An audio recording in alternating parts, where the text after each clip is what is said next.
નમસ્કાર વિદ્યાર્થી મિત્રો, આજે આપણે ધોરણ 8 વિષય સામાજિક વિજ્ઞાનની અંદર પાઠ છે કે આબોહવાકીય ફેરફાર. પાઠની શરૂઆત કરીએ ભણવાની તો કે આબોહવાકીય ફેરફાર. તો આબોહવા એટલે શું એ આપણને ખબર હોવી જોઈએ. તો આપણે આગળ જે આવરણોનો પાઠ આવ્યો તો એ પાઠ છે આપણને આવડવો જોઈએ. આપણે છઠ્ઠા ધોરણમાં પણ છે એ પૃથ્વીના આવરણો વિશે છે વિસ્તારથી વાત કરી કે 4 આવરણો આવેલા છે. આ ઉપરાંત છે આપણે સાતમાની અંદર પણ છે એની ખૂબ સારી રીતે એવી વાત કરી હતી કે આવરણો છે ડિટેલ્સમાં થોડા જોયા હતા કે આવરણની અંદર શું કોણ મહત્વનો ભાગ ભજવે છે અથવા આની અંદર કેવી છે પ્રક્રિયાઓ માનવ દ્વારા વિક્ષેપણ છે પેદા કરે છે. આવી રીતે છે આપણે અહીંયા છે કે આબોહવાકીય ફેરફાર જોવાનું છે. તો આબોહવાકીય ફેરફાર કેની સાથે સંકળાયેલો છે? એક વાતાવરણ અને હવામાન સાથે આબોહવા સંકળાયેલી છે. આબોહવાકીય ફેરફાર એટલે આબોહવામાં જે ફેરફાર થાય તેને આબોહવાકીય ફેરફાર કહેવાય. તો આબોહવા એટલે શું? આબોહવા છે કોની સાથે સંકળાયેલું છે? કે વાતાવરણ અને છે એ પર્યાવરણ હવામાનની સાથે છે સંકળાયેલી છે. આબોહવા એટલે કે સામાન્ય રીતે વાતાવરણમાં રહેલા ભેજ, તાપમાનનું પ્રમાણ તેને જે આબોહવા કહેવામાં આવે છે. પરંતુ આ આબોહવાનો ફેરફાર વિશે આપણે વાત કરવાની છે. તો કેવો ફેરફાર થાય? તો કે છે આપણે વધારે વૈશ્વિક છે ગરમીમાં વધારો, તાપમાનમાં વધારો. જો આપણે કીધું કે તાપમાન અને ભેજનું પ્રમાણ એટલે આબોહવા, વાતાવરણમાં તાપ અને ભેજનું પ્રમાણ એટલે હવે વૈશ્વિક તાપમાનમાં વધારો. તો એક છે તાપમાનમાં વધારો એટલે તાપમાન વધ્યું, આબોહવાનો એક ઘટક વધ્યો. આથી કે આ ઘટક વધવાના કારણે કેવું થાય તો કે આપણે છે વૈશ્વિક તાપમાનમાં વધારો થવાથી શું થાય તો કે ગરમી વધારે થાય. ગરમી થવાથી છે એ બાષ્પીભવનની પ્રક્રિયા વધારે છે. આ ઉપરાંત છે પાણીનું જે સંગ્રહ હોય અથવા તો છે પાણીનું જમીનની અંદર શોષણ વધુ થવા લાગે. આવી બધી છે એ પ્રક્રિયાઓ થવાથી છે ગ્લોબલ વોર્મિંગ, આ ઉપરાંત પ્રદૂષણ છે એમાં થાય વાતાવરણની અંદર. તો પણ છે એ પ્રદૂષણના કારણે ગ્લોબલ વોર્મિંગ જેવી અસરો. આ ઉપરાંત આપણે ગ્રીન હાઉસ ઇફેક્ટ જોવું પડે કે અમુક એવા ઠંડા પ્રદેશોમાં હોય તો ત્યાં સૂર્યનું ત્યાંની આબોહવા ઠંડી હોય, ત્યાં તાપમાનનું પ્રમાણ ખૂબ જ ઓછું જોવા મળે. તો ત્યાં ગ્રીન હાઉસ આપણે જે ખેતીવાડીમાં ગ્રીન હાઉસ બનાવે એવા ગ્રીન હાઉસ ઇફેક્ટ રાખવો પડે. કારણ કે ત્યાં છે ક્યારેક સૂર્ય ઉગે તો સૂર્યના જે કિરણો છે એ એમના જે ગ્રીન હાઉસ કાપડનો અથવા તો બનાવેલો અથવા તો એની છત કાચની હોય એમાંથી સૂર્યના કિરણો પ્રવેશી પછી પરાવર્તન થતા વાર લાગે એટલે ગરમી જેવું વાતાવરણ અંદર જળવાઈ રહે. એટલા માટે ગ્રીન હાઉસ બનાવવામાં આવે છે. એની વાત આપણે કરશું. આ ઉપરાંત છે એની સાથે જે ઝેરી વાયુ છે, મિથેન છે, ક્લોરોફ્લોરોકાર્બન છે, આ ઉપરાંત છે એ કાર્બન ડાયોક્સાઇડ છે, આ બધાના તાપમાનમાં છે એ કેવી રીતે વધારો કરે છે અથવા પ્રદૂષણ છે એ કેવી રીતે પ્રદૂષણમાં વધારો કરે છે. આ ઉપરાંત ગ્લોબલ વોર્મિંગ એટલે શું, ગ્લોબલ વોર્મિંગની અસરો તેમને છે એ નિવારવાના છે ઉપાયો આપણે આ પાઠમાં આ જોવાનું છે. પરંતુ પાઠમાં છે એ આબોહવાકીય ફેરફાર એટલે આબોહવાની આપણે સામાન્ય વ્યાખ્યા કરીએ તો કે જે વાતાવરણમાં રહેલ ભેજ અને તાપમાનની પ્રક્રિયા એટલે આબોહવા યાદ રાખી લેવાનું. આ સામાન્ય વ્યાખ્યા છે. ગમે ત્યારે હું તમને પૂછું કે આબોહવા એટલે શું એટલે તમને આવડવું જ જોઈએ. કારણ કે 7મા અને 8માં છે આપણે આબોહવાની વાત તો કઈ રીતે આબોહવા એટલે શું બીજો જ પાઠ આવતો 7માં. આ ઉપરાંત છે એ તમે 9મા અને 10મામાં પણ આબોહવાનું છે એ વિસ્તારપૂર્વક ભણવાનું છે. આથી આબોહવા એટલે વાતાવરણમાં રહેલા ભેજ અને તાપમાનની પ્રક્રિયાને આબોહવા કહેવાય. પરંતુ છે આ સામાન્ય વ્યાખ્યા થઈ. હવે આપણે આગળ છે એ જોવાના છીએ કે એની જે સામાજિક વિજ્ઞાનની અંદર છે એને કે ભાષા પ્રમાણે અથવા તો કેવી વ્યાખ્યા પ્રમાણે છે એ કેવો વાક્ય પ્રયોગ દ્વારા છે એની વાક્ય રચના છે. તો પહેલા આપણે વાતાવરણને સમજીએ. તો કે પૃથ્વીની ચારે બાજુ વીંટળાઈને આવેલા હવાના આવરણને વાતાવરણ કહેવામાં આવે છે. હવે અહીંયા વાતાવરણની વાત કરીએ. આ એક આવરણ છે. 4 આવરણોનું એક આવરણ છે જલાવરણ, મૃદાવરણ, વાતાવરણ અને જીવાવરણમાંનું એક વાતાવરણ એટલે શું તો કે વાયુનું આવરણ. ક્યાં વાયુનું આવરણ ક્યાં જોવા મળે તો કે પૃથ્વીની ચારેય બાજુ વીંટળાયેલ હવાના આવરણને વાતાવરણ કહેવાય. હવે ખાસ વાતાવરણની અંદર છે મેં કીધું ભેજ અને તાપમાનનું પ્રમાણ. તો હવે હવામાન અને આબોહવા એટલે હવામાન અહીંયા આબોહવાની છે પણ હવામાન અને વાતાવરણ. હવે છે કે હવામાન જોઈએ આપણે તો કે કોઈ પણ પ્રદેશના તાપમાન અને ભેજના અથવા વરસાદની ટૂંકા ગાળાની સ્થિતિ. આ છે કે આપણે હવામાન જોઈએ. હવામાન છે એ કેવી છે ટૂંકા ગાળાની સ્થિતિ છે. અચાનક વાદળા થઈ જાય અચાનક વરસાદ આવવા માંડે અથવા અચાનક છે વાદળાઓ હોય તો વાદળાઓ શું થાય વિખાઈ જાય અને ગરમી પડવા માંડે તો આપણે બધા શું કહીએ કે હવામાન બદલી હવામાનમાં શું થયો ફેરફાર થઈ ગયો તો હવામાન એટલે કોઈ પણ પ્રદેશના તાપમાન અને ભેજ અને વરસાદની ટૂંકા ગાળાની સ્થિતિ જેને હવામાન કહે તો અહીંયા એવો તમને પ્રશ્ન થતો હશે કે ટૂંકો ગાળો એટલે કેવો ગાળો તો ટૂંકો ગાળો એટલે કે 2 કલાક 1 દિવસ 2 દિવસ ટૂંકો ગાળો એટલે છે 3 થી 4 કલાક અથવા 4 થી 5 કલાક કારણ કે સવારે છે ટીવીમાં સમાચાર જોતો હોય ત્યારે પણ છે એ આવે હવામાનના છે એ સમાચાર આજે આગાહી રહેશે તો આજનું વાતાવરણ આવું રહેશે ત્યારબાદ બપોર 12 વાગે જોવું તો ત્યારે આવે અને પાછા સાંજે ટીવીમાં જોવું તો ત્યારે આવે તો આપણે આખા દિવસમાં 3 વખત છે એ હવામાનના સમાચાર મળે છે આથી યાદ રાખવાનું કે આ ટૂંકા ગાળાની સ્થિતિ છે હવે આબોહવા આ આબોહવા છે ને એટલે વાતાવરણ કારણ કે આબોહવાની મેં અંદર શું વાત કરી કે વાતાવરણની અંદર ભેજ અને તાપમાનનું પ્રમાણ એટલે વાતાવરણ છે ને એ લાંબા ગાળાની સ્થિતિ છે આ છે એ ટૂંકા ગાળાની સ્થિતિ હતી તો જ્યારે આ છે એ લાંબા ગાળાની તો આપણે કે લાંબો ગાળો એટલે કેટલું 1 વર્ષ 2 વર્ષ 3 વર્ષ 10 વર્ષ 15 વર્ષ નહીં લાંબો ગાળો એટલે 35 વર્ષ 35 વર્ષની અંદર સરેરાશ તાપમાન ભેજમાં વરસાદના પ્રમાણમાં જે વધારો ઘટાડો થાય જે સરેરાશ ફેરફાર થાય તેને છે વાતાવરણ કહેવાય વાતાવરણની છે આ એક વ્યાખ્યા પરંતુ છે એ વાતાવરણ કેવા ગાળાની સ્થિતિ છે તો કે લાંબા ગાળાની કેટલો લાંબો ગાળો એટલે કે 35 વર્ષ હવે આબોહવાની મેં જે તમને સામાન્ય વ્યાખ્યા આપી હતી એની અંદર અમુક એવા શબ્દો ઉમેરવાના તમારે છે મેં એવી વ્યાખ્યા આપી હતી કે છે એ વાતાવરણમાં તાપમાન અને ભેજનું પ્રમાણ એટલે આબોહવા તો હવે જોજો આ કેટલું આવે છે કોઈ પણ પ્રદેશના 35 થી વધારે વર્ષનું સરેરાશ તાપમાન અને ભેજ અને વરસાદની સરેરાશ સ્થિતિ એટલે આબોહવા હવે જોવો તમે આ કોઈ પણ પ્રદેશના 35 થી વધારે એટલે આ વાતાવરણની વ્યાખ્યા થઈ ગઈ વાતાવરણની વાત કરી કે લાંબા ગાળાની અંદર 35 વર્ષ આથી વાતાવરણમાં સરેરાશ તાપમાન ભેજ અને વરસાદની સ્થિતિ એટલે આબોહવા પણ અહીંયા સરેરાશ સ્થિતિ કીધી કારણ કે આપણે જે એક વર્ષ વધારે વરસાદ પડી ગયો બીજા વર્ષે હાવ દુષ્કાળ જ થયો કે વરસાદ જ ન પડ્યો તો એમ ન કહી શકાય કે વાતાવરણમાં અથવા તો છે હવામાનમાં ફેરફાર થયો એમ ન કહી શકાય પર્યાવરણમાં ફેરફાર થયો એમ ન કહી શકાય કારણ કે 35 વર્ષના આધારે નક્કી કરવામાં આવે છે કે 35 વર્ષની અંદર છે એ ખૂબ સારા એવા વરસાદ પડ્યા ખૂબ ભરપૂર માત્રામાં વરસાદ પડ્યા અને 36 37 માં વરસાદ સાવ નહિવત વરસાદ પડ્યો નજીવો વરસાદ પડ્યો તો કહી શકાય કે આ વર્ષ દુષ્કાળ દાખલા તરીકે આ વર્ષને આપણે છે એ નબળું જાહેર કરવું હોય તો આગળના 35 વર્ષોમાં જોવાનું આના જેવી એક વખત સ્થિતિ થઈ હતી તો આના જેવી સ્થિતિ છે એ વધારે વખત થયો હોય તો આને આ વર્ષને નબળું ગણી શકાય કારણ કે આગલા વર્ષોમાં પણ કેવા છે આવી સ્થિતિ હતી પણ વચ્ચે એકાદ 2 વર્ષ કહેવાય સારા એવા એટલા માટે છે એ આ વર્ષને નબળું જાહેર કરી શકાય ને હા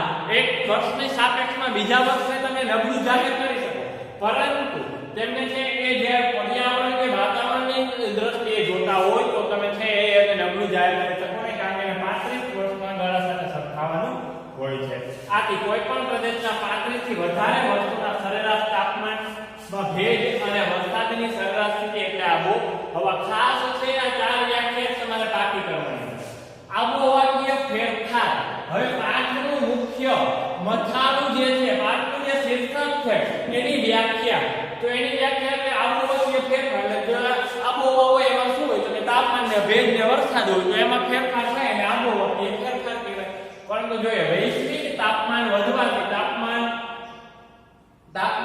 પવનની દિશા અને ભેજ વગેરેમાં જે ફેરફાર થાય તેને આબોહવાકીય ફેરફાર કહેવાય કીધું જો વૈશ્વિક તાપમાનમાં વધારો આથી આ તાપમાન પછી પવનની દિશા બદલે અને ભેજ આ બધા જ પરિબળોમાં જે છે એ ફેરફાર થાય તેને આબોહવાકીય ફેરફાર કહેવાય હવે આબોહવાકીય ફેરફારની અંદર આપણે મુખ્ય જે 3 વાત કરી હતી એ છે તાપમાન અહીંયા ભેજ અને અહીંયા તાપમાન વરસાદ આથી છે એ આ ચારે વ્યાખ્યા છે કે નોટમાં લખી લેજો અને સારી રીતે પાકી કરી નાખજો, કારણ કે આગળના વર્ષોમાં પણ છે આ વ્યાખ્યા મહત્વની એવી છે. આથી છે વાતાવરણ ફરીથી રિવિઝન કરીએ તો વાતાવરણ પૃથ્વીની ચારે બાજુ વિખરાઈને આવેલા હવાના આવરણને વાતાવરણ કહેવાય છે. એવું યાદ રાખી લેવાનું, સામાન્ય રીતે આપણે આજુબાજુ આવેલી હવાઓ, આપણને જે વિખરાઈને આવેલી હવાઓને વાતાવરણ કહેવાય. આપણી જગ્યાએ પછી પૃથ્વી, હવામાન, કોઈ પણ પ્રદેશના તાપમાન, ભેજ, વરસાદની ટૂંકા ગાળાની સ્થિતિને શું કહેવાય? હવામાન કહેવાય. આબોહવા કોઈ પણ પ્રદેશના 35 થી વધારે વર્ષોની સરેરાશ તાપમાન અને ભેજ અને વરસાદની સરેરાશ સ્થિતિ એટલે કે આબોહવા એટલે વાતાવરણની અંદર ભેજ અને તાપમાન અને વરસાદનું પ્રમાણ. આબોહવામાં ફેરફાર એટલે કે વાતાવરણની અંદર વૈશ્વિક તાપમાનમાં વધારો, પવનની દિશાઓ બદલાવી, આ ઉપરાંત છે વરસાદની સરેરાશ સ્થિતિમાં છે ફેરફાર એટલે આબોહવામાં ફેરફાર. તો આપણે આગળ છે એ ગ્રીનહાઉસ ઇફેક્ટ વિશે જોઈએ. ગ્રીનહાઉસ ઇફેક્ટ મેં તમને વાત કરી હતી કે જ્યાં છે એ તાપમાન ઓછું હોય, ઠંડી આબોહવા હોય, ત્યાં ગ્રીનહાઉસ ઇફેક્ટ જોવા મળે છે. તો જોઈએ, ઠંડી આબોહવાના પ્રદેશમાં સૂર્યતાપ ઓછો અનુભવાય છે. તમે પણ જાણો છો કે જ્યાં છે એ સૂર્યતાપ ઓછો હોય ત્યાં છે એ શું થાય તો કે ઠંડી આબોહવા જોવા મળે છે. આબોહવા પણ કેવી હોય? ઠંડી હોય, ગરમ હોય, મિશ્ર હોય. ઠંડી એટલે કે જ્યાં ભેજનું પ્રમાણ વધારે અને તાપમાનનું પ્રમાણ ઓછું એને ઠંડી કહેવાય. ગરમ, જ્યાં તાપમાનનું પ્રમાણ વધારે, ભેજનું પ્રમાણ ઓછું તો એને ગરમ કહેવાય. મિશ્ર તો કે ઠંડી અને તાપમાન અને ભેજ બંનેના પ્રમાણમાં સમતુલા જળવાતી હોય તે આબોહવા હોય તેને છે એ નિશ્ચિત અથવા તો છે કે મિશ્ર આબોહવા કહેવાય. આથી આપણે જે વાત કરીએ છીએ ઠંડી આબોહવા, આથી ત્યાં સૂર્યતાપ ઓછો અનુભવાય એટલે તાપમાન ઓછું હોય, તેથી શાકભાજી અને વૃક્ષોનો વિકાસ અટકી જાય છે. આપણે જાણીએ છીએ કે વૃક્ષો છે, શાકભાજી છે, કોઈ પણ પાક છે એ સૂર્યની હાજરીમાં છે એ શું કરે છે? પોતાનો ખોરાક બનાવે છે. સૂર્યની હાજરીમાં જે પોતાનો ખોરાક બનાવે પણ એને સૂર્યનો તાપ જ ઓછો મળે તો એનો વિકાસ થાય. અને મનુષ્યને પણ છે એ ખોરાક આપવામાં ન આવે તો શું થાય? તો એનો વિકાસ ન થાય, એનો વિકાસ અટકી જાય અથવા તો એનામાં નબળાઈઓ આવી જાય. એમ અહીંયા પણ શાકભાજી અને વૃક્ષનો વિકાસ અટકી જાય. શા માટે? તો કે સૂર્યનો તાપ છે એ ઓછો મળે એટલા માટે. આથી પર્યાપ્ત માત્રામાં ગરમી મળી રહે તે માટે કૃત્રિમ વ્યવસ્થા કરવામાં આવે છે.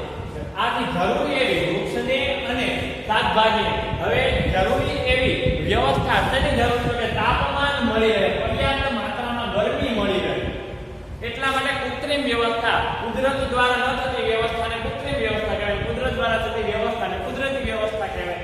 ખાસ યાદ રાખજો, કૃત્રિમ એટલે છે કે મનુષ્ય દ્વારા થતી વ્યવસ્થાને કૃત્રિમ વ્યવસ્થા. તો હવે શું કૃત્રિમ વ્યવસ્થા કરે છે? તો કે જેથી કાચ કે કપડાની છત રાખવામાં આવે જેથી ગરમી છે એ જળવાઈ રહે, જેને ગ્રીનહાઉસ ઇફેક્ટ કહે છે. હવે આ કૃત્રિમ વ્યવસ્થા આપણે છે એ આવા જોવા મળતો હોય. આવી રીતે હોય, અંદર છે એ શાકભાજી વાવેલા હોય,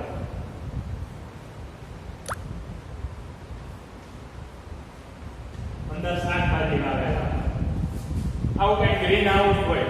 એ ગ્રીનહાઉસ આપણે કઈ નહીં એ જ ગ્રીનહાઉસ ઇફેક્ટ. તમારા મનમાં છે કન્ફ્યુઝન હોય માઇન્ડમાં તો એ કાઢી નાખજો. આપણે જે ગ્રીનહાઉસ કઈ નહીં પણ આ ગ્રીનહાઉસ અહીંયા કાંઈ કામના નથી, છતાં પણ બનાવવામાં આવે છે. પરંતુ અહીંયા તો છે ઠંડી પણ મેળવે અને સરખા પ્રમાણમાં તાપમાન પણ મળે. પણ આ જ્યાં છે કે એન્ટાર્કટિકા છે, આર્કટિક છે, આ બધા પ્રદેશોમાં, આ ઉપરાંત છે કે અમુક હિમાલયના એવા પ્રદેશોમાં, અમુક અમેરિકામાં, કારણ કે ત્યાં શું થાય છે કે ત્યાં તાપમાન છે ઓછું હોય અને ભેજનું પ્રમાણ ઝાઝું હોય, ઠંડી આબોહવા હોય. તો હવે શું થાય છે કે અહીંયા સૂર્યથી છે એના જે કિરણો આવે તે આની અંદર જ અને આની અંદર ગયા પછી અહીંથી અથડાય અને પાછા અહીંથી નીકળી શકતા નથી એટલે અહીંથી આમ અથડાય અને પછી નીકળે. આથી અંદર છે ગરમી જળવાઈ રહે. એટલા માટે છે કે જે આપણે આ કાપડનું બનેલું આમ છે સુબા જેવું બનાવેલું, લાંબા લાંબા છે એ પટ્ટાઓમાં બનાવેલું હોય. આવું કાંઈક આપણી ચોપડીમાં ચિત્ર આવ્યું છે કે કાચની છત વાળું છે મકાન હોય છે. એટલે જે એને ગ્રીનહાઉસ કહેવામાં આવે, ગ્રીનહાઉસ ઇફેક્ટ કહેવામાં આવે. પ્રશ્નની અંદર પૂછાય કે ગ્રીનહાઉસ ઇફેક્ટ છે એ શા માટે બાંધવામાં આવે? તો કે ઠંડી આબોહવાળા પ્રદેશમાં છે વૃક્ષો અને શાકભાજીનો વિકાસ અટકી જાય છે, તેથી કે જરૂરી માત્રામાં ગરમી મળી રહે એ માટે ગ્રીનહાઉસ ઇફેક્ટ બાંધવામાં આવે છે. ત્યારબાદ બદલાતી આબોહવા આપણા પાઠ્યપુસ્તકની અંદર છે કે અમુક એવા ફોટા હોય છે તેમાં છે બદલાતી આબોહવા અને પછી નીચે ફોટા આપ્યા છે અને ફોટા નીચે લખી છે તમારી નોટબુક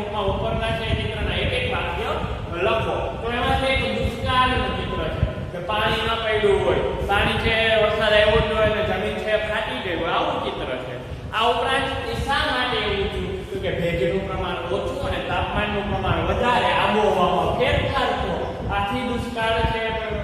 તાપમાનમાં વધારો એટલે ભેજના પ્રમાણમાં સતત છે ઘટાડો છે અને તાપમાનમાં વધારો છે. તાપમાનના શેના કારણે વધારો છે એ પણ આપણે પાઠની અંદર આગળ જોશું કે મનુષ્ય છે આજે એટલી બધી ભૌતિક સવલતો છે એ વધારતો જાય છે, એટલી વધારતો જાય છે, એના કારણે પ્રદૂષણ થાય છે, એના કારણે છે તાપમાનમાં છે એ વધારો થાય છે. આ તાપમાનમાં વધારો, આ ઉપરાંત પૂર, તો કે ભેજના પ્રમાણમાં વધારો અને સામેની બાજુ છે તાપમાનમાં ઘટાડો. આથી છે એ પૂર આવવાથી વધારે વરસાદ. તો આપણે વાત કરી કે આબોહવાની અંદર ભેજ, તાપમાન અને વરસાદનું પ્રમાણ એટલે આબોહવા. આથી જે ભેજનું પ્રમાણ વધે, બાષ્પીભવન વધારે થાય ત્યારે વરસાદ વધારે પડે. હિમવર્ષા પણ છે એના કારણે જ થાય છે. હિમવર્ષા છે એ કેવી રીતે થાય કે આ વાતાવરણની અંદર છે પેલા એક વાદળ શેમાં બને તો કે વરાળમાંથી બાષ્પીભવન થાય, બાષ્પીભવનમાંથી વરાળ ઉપર જાય, વાદળનું બંધારણ થાય, વાદળ એનાથી ઉપર જાય અને ત્યાં ઠંડુ પડે એટલે શું વરસાદ સ્વરૂપે, પાણી સ્વરૂપે પાછું પડે છે. તો જે એક બાજુ છે કે વાદળનું બંધારણ થવું, વરાળથી વાદળનું બંધારણ થવું એને બાષ્પીભવન કહેવામાં આવે, અને બીજી બાજુ છે એ વાદળનું વરસાદ સ્વરૂપે છે વરસતું એને ઘનીભવન કહેવામાં આવે છે. પરંતુ જે એ વધારે ઊંચાઈએ જતા વધારે છે ઠંડુ બને અને અમુક એવા આવરણોમાં છે પસાર થાય. દાખલા તરીકે છે એ અહીંયા વાદળ અહીંયા હોય તો વરસાદ આવે, પણ અહીંથી ઊંચે જાય તો હવામાન છે ખૂબ એનું ઠંડુ થાય, ઉપર જતા ખૂબ ઠંડુ થાય. આથી જે પડે તો સાથે છે અહીંની હવા સાથે સંપર્કમાં આવે અને સંપર્કમાં આવવાથી છે એ શું બને છે, જે ભેજ હોય એ ભેજ ઘટ બને છે અને બરફમાં રૂપાંતરિત થાય છે. આથી છે કે હિમવર્ષા આવા છે આબોહવામાં ફેરફાર છે એ જોવા મળે છે. તેના કારણે જોવા મળે તો આપણે આગળ છે એ જોઈએ. પૃથ્વી ગરમ કેમ થાય આવો પ્રશ્ન થાય તો આપણે વાત આગળ કરી કે તાપમાનમાં વધારો થાય તો પૃથ્વી ગરમ થાય, પણ તાપમાનમાં કેવી રીતે વધારો થાય તો એ જોઈએ. ગ્રીન હાઉસ ઇફેક્ટ ના સક્રિય કારણો CO2. પહેલા તમે ગ્રીન હાઉસ ઇફેક્ટ આપણે આગળ જોઈ ગયા કે જ્યાં તે પૂરતા પ્રમાણમાં સૂર્યતાપ નથી, જ્યાં છે એ સૂર્યતાપ ઓછો પડે છે, આથી સૂર્યતાપ ન પડવાના કારણે, ગરમી ન મળવાના કારણે શાકભાજી અને વૃક્ષોનો વિકાસ અટકી જાય. આથી ત્યાં ગરમી જળવાઈ રહે તે માટે છે કૃત્રિમ એવા છે શું કરવામાં આવે, વ્યવસ્થા કરવામાં આવે. એના કારણે છે કાપડની અથવા કાચની છત રાખવામાં આવે. આથી ત્યાં છે એ સૂર્યના કિરણો છે પ્રવેશી જાય, પછી એ પરાવર્તન થતા છે વાર લાગે. આથી તેની અંદર વાળવામાં આવેલા છે છોડ અથવા તો વૃક્ષોનો વિકાસ થાય છે. પરંતુ તે ગ્રીનહાઉસ ઇફેક્ટમાં સક્રિય ફેરવતા CO2 એટલે કાર્બન ડાયોક્સાઇડ, પછી મિથેન, નાઇટ્રિક ઓક્સાઇડ, ક્લોરોફ્લોરોકાર્બન અને CFC કહેવામાં આવે હેલો કાર્બનને ગ્રીનહાઉસ વાયુ તરીકે ઓળખવામાં આવે છે. જો મુખ્ય અહીંયા જોજો, અહીંયા પ્રશ્ન પૂછાઈ શકે કે ગ્રીનહાઉસના વાયુઓ તરીકે કયા વાયુઓ જાણીતા છે તો કાર્બન જ હશે મોટા ભાગે. Carbon dioxide, chlorofluorocarbon, hello carbon. પણ મિથેન અને નાઇટ્રિક ઓક્સાઇડ યાદ રાખવાના, આ ત્રણ લખો તો પણ ચાલે. આથી આ વાયુઓ ન હોવાના કારણે શું થાય છે તો એ કે આ વાયુ ન હોવાના કારણે છે વૃક્ષોમાં વિકાસ નથી થતો. આ ઉપરાંત આ વાયુઓનું પ્રમાણ વધવાથી આબોહવામાં પરિવર્તન આવે છે. હવે જો પૂરતા પ્રમાણમાં આ વાયુઓ છે વધી જાય ને તો પણ ગરમીનું પ્રમાણ વધી જાય. ગરમીનું પ્રમાણ વધ્યું એટલે શેમાં ફેરફાર થયો કે આબોહવામાં. આબોહવા એટલે શું કે તાપમાન, ભેજ અને વરસાદનું પ્રમાણ. આથી તાપમાન વધી ગયું તો આબોહવામાં છે પરિવર્તન આવ્યું કહેવાય, ફેરફાર થયો કહેવાય. હવે છે એ છેલ્લા 100 વર્ષમાં તાપમાનમાં છે 0.6 સેલ્સિયસનો વધારો. 0.6 સેલ્સિયસનો વધારો. સેલ્સિયસ કીધું છે, ડિગ્રી નથી કીધું, યાદ રાખજો. 6 સેલ્સિયસનો વધારો. તેના કારણે કે આ બધા વાયુઓ વધવાના કારણે. હવે આ વાયુઓ ક્યાં આવી તો જોઈએ આપણે. દાખલા તરીકે ઉદાહરણ તરીકે 100 વર્ષ પહેલા CO2 એટલે કાર્બન ડાયોક્સાઇડ છે એ 275 ppm હતો અને આજે 300 ppm એટલે કે છે એ 75 જેટલા ppm વધ્યો. 75 ppm છે એ કાર્બન ડાયોક્સાઇડ છે વધ્યો. છેલ્લા 100 વર્ષની અંદર 75 ppm કાર્બન ડાયોક્સાઇડ વધ્યો છે. આ ppm એટલે શું તો ppm એટલે કે પાર્ટ પર મિલિયન. મિલિયન નો છે મિલિયન એટલે 10 લાખનો એક ભાગ. 10 લાખનો એક ભાગ એટલે 0.28%. આથી છે એ 0. છે તો એવું કહી શકાય કે કાર્બન ડાયોક્સાઇડ 100 વર્ષ પહેલા છે એ 10 લાખનો 275મો ભાગ હતો અને જે આજે 350મો ભાગ છે. હવે અહીંયા જે આ બધા વાયુ વધે ને તાપમાન જો અહીંયા વાયુ છે 75 ppm વહી વાવાળું તો એના કારણે શું થયું વૈશ્વિક તાપમાનમાં વધારો તો આથી છે પૃથ્વી ગરમ થાય છે. હવે છે એ આપણે અમુક એવી સમતુલાઓ હોય આબોહવા જે મિશ્ર જોવા મળતી હોય દાખલા તરીકે છે એ તમને પૂરતા પ્રમાણમાં ઓક્સિજન મળી રહે તમે તંદુરસ્ત છો સ્વાસ્થ્ય સારું છે તમારું અને તમે ઓક્સિજન લઈ શકો છો પરંતુ છતાં તમને ઓક્સિજન આપવામાં આવે તો તમને જે માસ્ક પહેરાવવામાં આવે અને બાટલા દ્વારા છે ઓક્સિજન આપવામાં આવે તો તમારા શરીરમાં તકલીફ થાય તમારો શ્વાસ છે હૃદય તમને આજુબાજુમાં મળે છે છતાં પણ આપવામાં આવે પરંતુ આ ઉપરાંત જે જ્યાં જે પ્રકારની આબોહવા છે દાખલા તરીકે આપણે જે મિશ્ર આબોહવા છે અહીંયા છે બધા જ પ્રમાણમાં વાયુ તત્વો ભેજ તાપમાન બધું જ મળી રહે છતાં પણ આપણે ગ્રીન હાઉસ બનાવીએ તો ગ્રીન હાઉસ શું કરે તો અમુક વાયુને સંગ્રહી રાખે આ વાયુને છે એ સંગ્રહી રાખે છે તો શું થાય તો મિથેન હોય અને હવે મિથેન ભળે વધારે પ્રમાણમાં છે શું થાય એનું ઉત્સર્જન થાય આથી છે શું થાય પ્રદૂષણ થાય અને આ વાયુઓ જે વધારે પડતા છે એ હોવાના કારણે તાપમાનમાં વધારો થાય. હવે તમે કોઈ શાક બનાવ્યું તો શાકમાં મુઠ્ઠી એક તમે મીઠું તો મુઠ્ઠી એક ખાંડ નાખી દીધું તો શું થઈ જાય સ્વાદ બગડી જાય. તો એમાં આમ છે પર્યાવરણની પણ સમતુલા છે જેમાં છે કે તાપમાન વરસાદ અને ભેજ ત્રણેય સમતુલામાં જોવા મળે પરંતુ એમાં છે એ એવા સ્થળે તમે છે કોઈ પ્રદૂષણ કરો છો તો ગ્રીન હાઉસ છે એ કરો તો એના કારણે શું થાય કે સમતુલામાં ભંગાણ પડે. આ ભંગાણ પડવાના કારણે છે એ આપણા સ્વાસ્થ્ય ઉપર જ છે ગંભીર અસર પડે છે અને આપણે અમુક એવા યંત્રના કારણે છે એ શું કરીએ છીએ તો કે યંત્રનો એવો ઉપયોગના કારણે એમાંથી છે ઝેરી વાયુઓ નીકળે છે અને આ વાયુઓ પર્યાવરણ સાથે ભળે એનું પ્રદૂષણ થાય અને એની છે એ તાપમાનમાં વધારો છે થતો જોવા મળે. તો આપણે જોઈએ કે કેવા કેવા એવા સાધનો દ્વારા છે શું થાય ઝેરી વાયુઓ છે એ બહાર આવે છે અને આપણા ઉપર અસર કરે છે. વાત કરીએ કે અલગ અલગ વાયુઓ છે આપણે અમુક સુવિધાભર્યું જીવન જીવીએ તો એમાંથી જે અમુક ઝેરી વાયુનું ઉત્સર્જન થાય બહાર આવે છે એના કારણે શું થાય છે તો કે પ્રદૂષણ થાય અને તાપમાનમાં વધારો થાય. તેમાં જો થર્મલ પાવર મથક 200 મેગાવોટનું થર્મલ પાવર સ્ટેશન હોય ને જ્યાં 200 મેગાવોટ જેટલી વીજળી ઉત્પન્ન થતી હોય અને જ્યાં છે પ્રસાર કરવામાં આવતી હોય તો એ વર્ષમાં 9 લાખ ટન જેટલો છે એ ઝેરી વાયુઓ છે બહાર કાઢે અને આ વાયુઓ શું થાય વાતાવરણમાં ભળે તો આવા એક પાવર સ્ટેશન હોય ઘણા બધા પાવર સ્ટેશન હોય છે.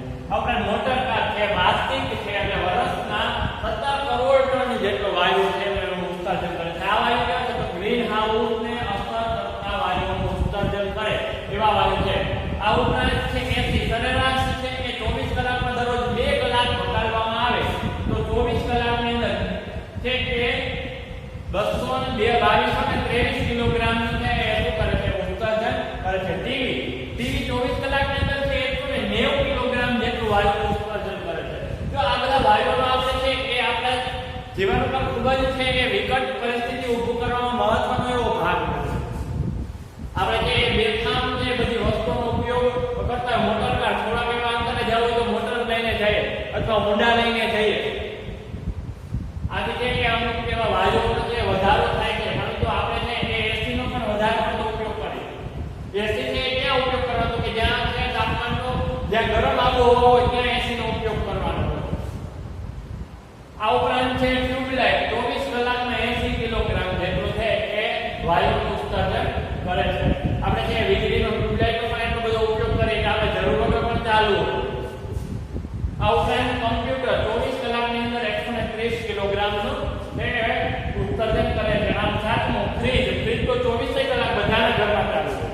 કોઈના ઘરમાં એવું રાત્રે ફ્રીજ બંધ કરી દે કોઈ નહીં કરે પરંતુ ફ્રીજ છે એ 920 કિલોગ્રામ છે એ શું કરે છે વાયુનું ઉત્સર્જન કરે છે. તો આ બધા જ વાયુનું ઉત્સર્જનના કારણે છે કે શું થાય છે કે આપણે જે એ વૈશ્વિક તાપમાનમાં વધારો થાય છે. વૈશ્વિક તાપમાનમાં વધારો થવાથી બાષ્પીભવન વધારે થાય ગરમીનું પ્રમાણ વધે પાણીનું શોષણ વધારે થાય.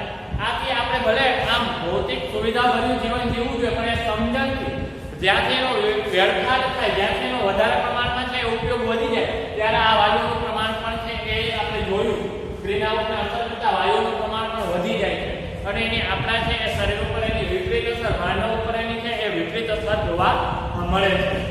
વર્લ્ડ મેટીઓરોલોજી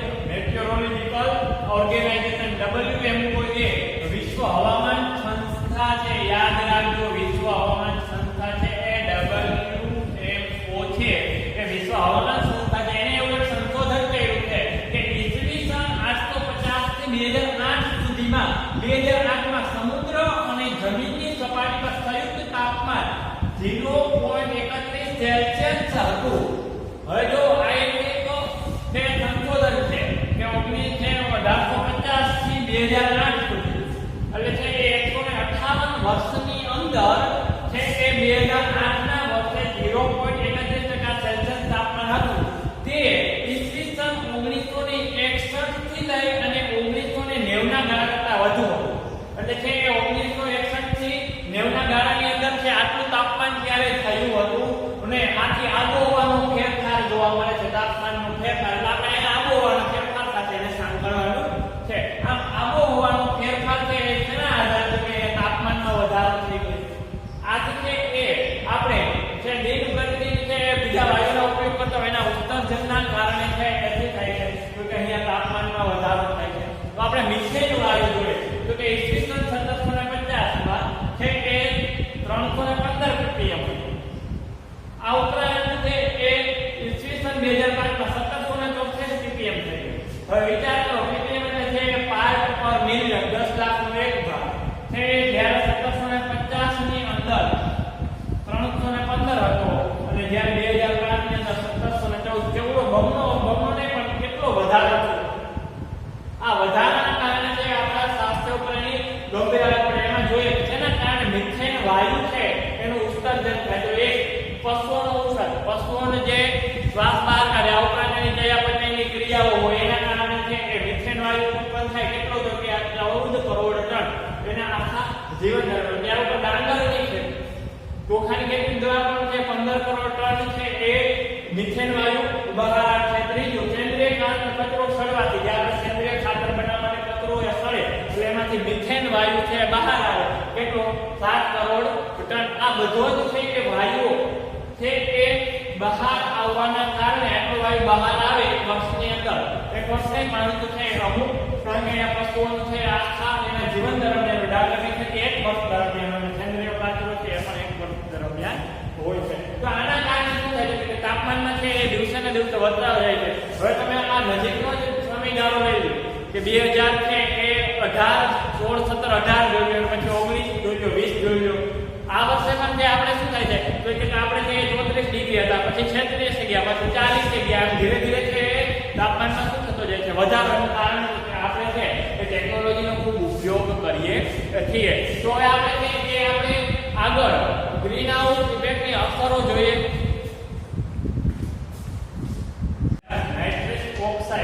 નાઇટ્રસ ઓક્સાઇડ છે એ પણ એક ગ્રીન હાઉસ કરે છે અને ક્લોરોફ્લોરોકાર્બન એ પણ ગ્રીન હાઉસ કરે છે અને મિથેન પણ ગ્રીન હાઉસ કરે છે.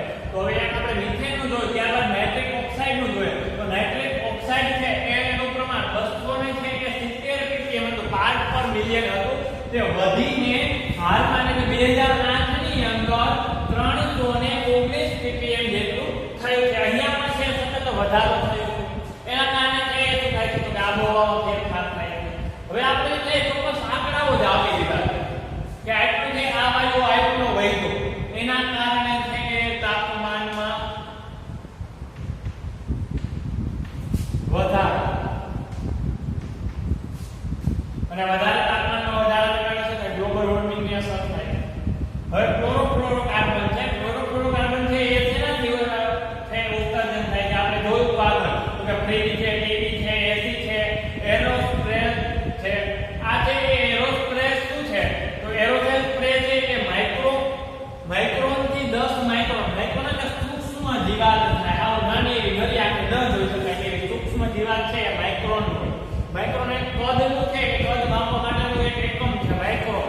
તે 10 માઇક્રોન આકાર ધરાવતા સૂક્ષ્મ કણો, નાના એવા સૂક્ષ્મ કણો હોય એનાથી CFC માં વધારો, ક્લોરોફ્લોરોકાર્બનમાં વધારો થયો છે. પ્રશ્ન છે ક્લોરોફ્લોરોકાર્બન છે એ શા કારણે વધારો થયો અથવા એસી છે ડીવી છે આવા છે એ સાધનો ઉપકરણોથી કયા વાયુમાં વધારો થાય તો CFC ક્લોરોફ્લોરોકાર્બન. હવે છે અહીંયા સૂક્ષ્મ જો આ એક પૂછી શકે છે એરોસોલ સ્પ્રે એટલે શું તો 1 માઇક્રોન થી 10 માઇક્રોન સુધી આકાર ધરાવતા સૂક્ષ્મ કણોને છે એ એરોસોલ સ્પ્રે કહેવામાં આવે છે. ઝીણા સૂક્ષ્મ કણો હોય છે. હવે છે કે આ બંને આ ત્રણેય વાયુ મિથેન, નાઇટ્રિક ઓક્સાઇડ અને ક્લોરોફ્લોરોકાર્બન ગ્લોબલ વોર્મિંગની અસર થશે.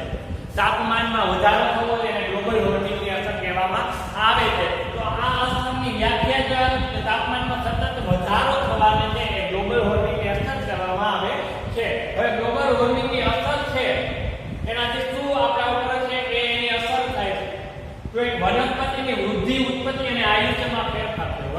છે એ સુકાઈ જાય છે અથવા પૂરતા પ્રમાણમાં એમને છે અમુક એવા વાયુઓ કાર્બન ડાયોક્સાઇડ છે મળતો નથી, અમુક છે વધારે માત્રામાં છે એના સૂર્યનો પ્રકાશ મળે છે, આથી શું થાય એની વૃદ્ધિ થતી નથી. વૃક્ષને સતત પાણી આપવામાં આવે, તમને પણ છે સતત કોઈ એકને એક વાત કહેવામાં આવે અથવા તમને કોઈ ખાવાનું એકને એક રિપીટ દરરોજ એ જ આપવામાં આવે તો શું થાય, તમારી વૃદ્ધિ ન થાય, તમારા શરીરમાં છે જરૂરી વિટામિન જરૂરી પ્રોટીન મળે નહીં. આજે સતત તાપમાન વધી જાય તો વનસ્પતિની ઉત્પત્તિ છે વૃદ્ધિ છે આ શું થાય અટકી જાય અને આયુષ્ય પણ ટૂંકું થઈ જાય. જો આપણે એકને એક ખોરાક લઈએ તો આપણા શરીરમાં જે મુરત છે અને આપણું આયુષ્ય ઘટી જાય અને તાપમાનના કારણે વૃક્ષોનું આયુષ્ય પણ શું થાય ઘટી જાય છે. આમ પક્ષીઓની અમુક જાત લુપ્ત થઈ રહી છે. એનું કારણ તો કે તાપમાનમાં વધારો થાય છે. આ તાપમાનમાં વધારો થવાથી શું થાય, પક્ષીઓ મૃત્યુ પામે અને પક્ષીઓ મૃત્યુ પામે. બીજું કારણ કે વનસ્પતિ પણ છે એ નાશ થઈ ગયા, નટલીઓ છે, બીજા કાગડાઓ છે, આ બધા જ છે એ શું થાય છે તો કે એની માત્રામાં છે ઘટાડો થાય છે. બીજું તો નામ શેષ થઈ ગયા, કારણ એને પૂરતા પ્રમાણમાં ખોરાક મળી રહ્યો નથી. હિમાલયની 2000 હિમનદીઓ પીગળી ગઈ, તાપમાનમાં વધારો થાય આથી બરફવાળા જે ક્ષેત્ર હોય એ બરફવાળા ક્ષેત્ર શું થાય પીગળવા લાગે. આથી છે હિમાલયની 2000 નદીઓ પીગળી ગઈ છે. છેલ્લા 10 વર્ષમાં દુષ્કાળ, વાવાઝોડા અને અતિવૃષ્ટિમાં વધારો. હવે જે તાપમાનમાં વધારો થાય છે એટલે દુષ્કાળ પડવાની સ્થિતિ થાય છે. આ ઉપરાંત છે વાવાઝોડાની શક્યતા, દબાણના કારણે છે એ ગરમીના દબાણના કારણે વાવાઝોડાઓ થાય, અતિવૃષ્ટિ, વધારે વરસાદ, વધારે બાષ્પીભવન થવાથી કારણે અતિવૃષ્ટિ થાય છે. આ બધી છે એ અસરો ગ્લોબલ વોર્મિંગને આધારે જમીનમાં પાણીનું સ્તર ઘટી ગયું છે, ભૂમિગત જળ ઘટી ગયા છે. કારણ ગરમી વધે એટલે જમીનની અંદરથી પણ છે એ અમુક છે એ શું થાય છે કે બાષ્પીભવન થાય, જમીનની અંદર રહેલા પાણીનું પણ ગરમ થાય ને એને વરાળ સ્વરૂપે બહાર નીકળે છે, વાતાવરણમાં ભળે છે. તો હજી આગળ પણ આપણે છે એ જોઈએ ગ્લોબલ વોર્મિંગની અસરો શું છે. જોઈએ કે વરસાદના પ્રમાણમાં ફેરફાર થવા માંડ્યો છે, ક્યારેક વધારે વરસાદ તો ક્યારેક ઓછો વરસાદ પડે છે. આ શેના કારણે તો કે તાપમાનમાં વધારાના કારણે થાય છે. તાપમાન વધતા ડિહાઇડ્રેશન અને કુપોષણનો આપણે શિકાર બન્યા છીએ. આમ જે અમુક પ્રકારના ખોરાકોને છે એ આપણે કુપોષણ એટલે પૂરતા પ્રમાણમાં છે પોષણક્ષમ આહાર નથી મળ્યો. ઋતુચક્રમાં પણ પરિવર્તન, શિયાળાની જગ્યાએ ઉનાળો, ઉનાળાની જગ્યાએ ચોમાસું. ઘણી વખત તમે જોતા હશો ઉનાળામાં પણ વરસાદ આવે, શિયાળામાં પણ વરસાદ આવે.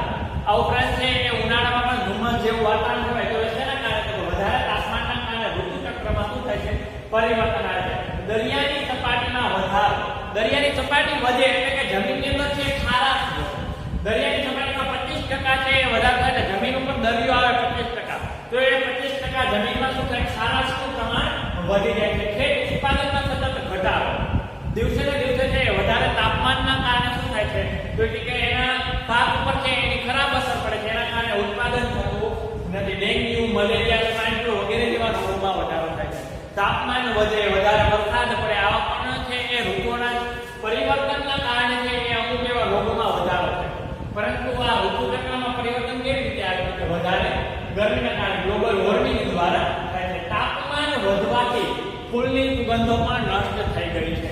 હવે તાપમાન વધે તો ફૂલના અમુક એવા જરૂરી એવા તત્વો હોય એ પણ નષ્ટ થઈ જાય છે. ફૂલની સુગંધ છે એ પણ નષ્ટ થઈ જાય છે, ફૂલનું આયુષ્ય પણ ઓછું થઈ જાય છે. આ ઉપરાંત અમુક જગ્યાએ છે વધારે એવો વરસાદ પડવાના કારણે અમુક એવા માલદીવ છે આ બધી જ જગ્યાએ છે એ શું થાય છે કે ડુબાણમાં આવી જાય છે, અમુક સમય સુધી ડૂબી જાય છે અને મધપુડાનું નામ શેષ થઈ ગયા. હવે ફૂલની સુગંધ નષ્ટ થઈ ગઈ તો ફૂલ સાથે સંબંધ ધરાવનાર મધમાખીઓ અને મધપુડા પણ છે એ શું ખૂબ ઓછા પ્રમાણમાં જોવા મળે છે. આથી છે ગ્લોબલ વોર્મિંગની આટલી ઘણી અસરો થાય છે. પ્રશ્નની અંદર પૂછી શકે કે છે ગ્લોબલ વોર્મિંગની છે વિપરીત અસરો જણાવો, તો આપણે છે આ બધી જ અસરો એની લખવાની થાય. તો